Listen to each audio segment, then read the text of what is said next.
A year ago, the New South Wales Premier Mike Baird was the envy of politicians around the nation. He'd turned around the state's economy and sold its electricity poles and wires, something other Liberal and Labor premiers had tried but failed to do. But more recently, things have changed dramatically for Mike Baird after a number of controversial decisions, including shutting down greyhound racing. Now, even his own ministers are speaking out about his problems, as Brigid Glanville reports.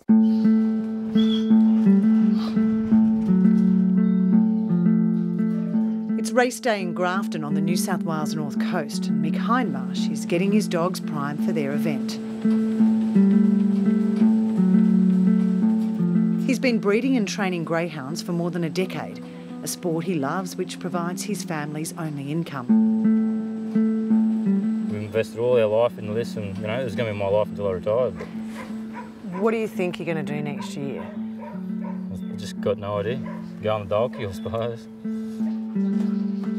He blames his plight on New South Wales Premier Mike Baird, who's made it his personal mission to ban greyhound racing. The only humane response is to close that industry down. I'll be broke. That's what it comes down to. I'll have no income. And, how am I going to pay my farm off? Will you have to sell? Yep. Yeah, I'll have to. But I won't get what I paid for it and what I've spent. We've spent probably $750,000 or more on this place.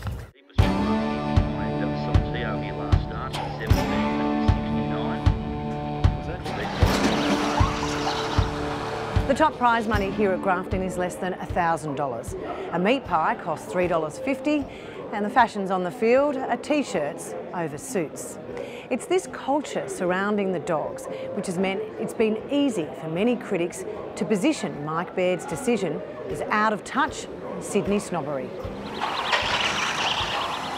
Oh, there's no millionaires.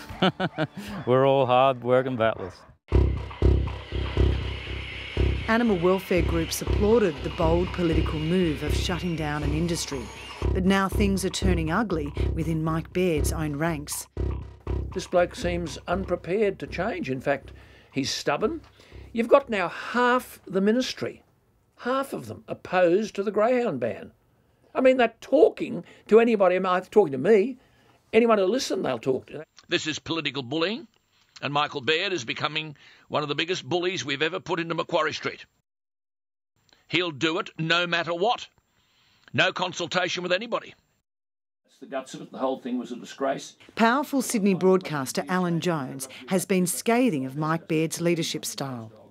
The leader has now become from the choir boy to the dictator. Well, I think he's overwhelmed by this evangelical view that I'm right. It's a huge turnaround in Mike Baird's fortunes. Late last year, he was the most popular politician in the country, offering hope to an electorate weary after years of corruption in New South Wales politics. If you're anything like me, you are sick of politics in this country. Point scoring, fear, smear, who wins the daily news cycle. He was a master of using social media to manage his message. And I've got to tell you, that was unbelievable. Thanks very much. Thank you. Appreciate it. Grand final, but there might have been all Queensland teams, and sometimes dreams come true. Even when he copped abuse, he managed to turn it to his advantage. Mike Baird, I knew you were in Newcastle yesterday because I could smell the stench of sulphur coming from your pitchfork from over 10 miles away. In the last 12 months, things have changed for Mike Baird. Now even his closest colleagues feel compelled to send a warning. Well, there's been a string of 3 policies which give the impression that we are not listening, that we are authoritarian, that we are not consultative.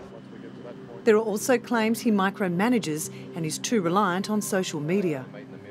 I would say to Cabinet, you do need to listen to the backbench. The backbench is on the ground and Cabinet is stuck in Sydney more often than not. He's like concrete. It's very fluid once the thing is being created, but once it is set irredeemably, and that's the way it is. Upper House Liberal MP Peter Phelps has raised questions about Mike Baird's decisions. The idea that you can just tell people what we're going to be doing without any consultation or without reasonable consultation or reasonable effort to get buy-in is a bad look. The pain of the greyhound racing decision is being acutely felt in regional New South Wales. As Nationals, we don't ban an industry. You know, we try to nurture it, try to make it survive. We don't cull regional jobs. And I think that's what really is at the heart of the angst within the community. For all the critics, Mike Baird still has many supporters. He's got a very strong personal set of beliefs, set of convictions, both about policy and I think to a degree about morality. And my sense is that it's what you see is what you get. Before politics, Mike Baird was a banker and studied for a year to become an Anglican minister.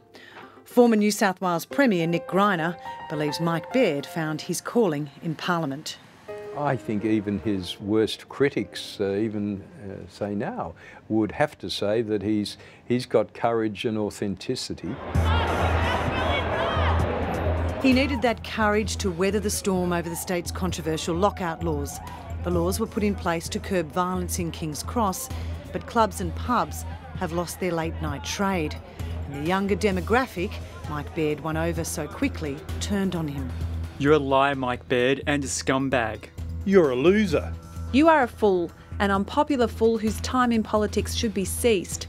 You are an embarrassment to our state. Listen to the residents! Hold the referendum! Listen to the residents! It didn't stop there. Forced amalgamations of local councils stirred up even more anger from voters. They gave a commitment in writing. There will be no forced amalgamations. The polls tell the story of Mike Baird's plunge in popularity. Last week's news poll showed his satisfaction rating went from 60% to 39% in the last 9 months. That's the largest drop for any premier in the history of news poll. In the straight, the leaders know they can't gather. There is now a growing push from the New South Wales Nationals to have the greyhound legislation reversed. The government should not be criticised for a bad decision. What it should do is reverse the decision and let these people get on with their lives.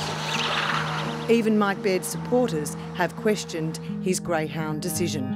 It seems like a big reach, there's no doubt about that. If Mike Baird refuses to back down, his own political future is in doubt. They've kicked the bush, you know, and we're the loyal voters, you know. Yeah, they've lost me as a voter.